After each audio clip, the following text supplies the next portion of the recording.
ஸ்ரீமாத்திரை நமக்கு நிறைய பேர் கேட்குற கேள்வி, இப்போ நான் கங்கையில் போய் குளிக்கலான்னு போகிறோம், இல்லை காவேரி போகிறோம், இல்லை புண்ணிய தீர்த்தங்கள் திருச்செந்தூர் போகிறோம், ராமேஸ்வரம் போகிறோம், பாவநாசம் போகிறோம்.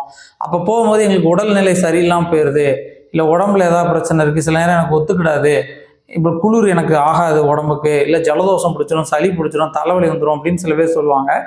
சில பேர் என்ன சொல்லுவாங்கன்னா, அந்த தீர்த்தத்தை கொஞ்சம் குடிச்சிட்டு அப்புறம் நீங்கள் குளிச்சிங்கன்னா ஒன்றும் ஆகாது அப்படிம்பாங்க. இப்போ நிறைய பேர் கேட்குற கேள்வி என்னன்னா, நம்ம போனோம்னா கண்டிப்பாக தீர்த்தத்தில் நீராடணுமா, இல்லை கொஞ்சம் போல் தண்ணி எடுத்து தலையில் தெளிச்சுக்கிட்டா அந்த பலன் உண்டா அப்படின்னு கேட்டிருக்காங்க. அதாவது நம்மளால் முடிஞ்சால் 100% நம்ம குளிக்கிறதே நன்மை. அந்த தீர்த்தத்தில் நல்லா முங்கி குளித்தோம்னா நம்ம உடம்பில் இருக்கக்கூடிய துர்சக்திகள், திஷ்டிகள், பார்வைகள், நம்மளை சுற்றி இருக்கக்கூடிய நெகட்டிவிட்டி விலகும்.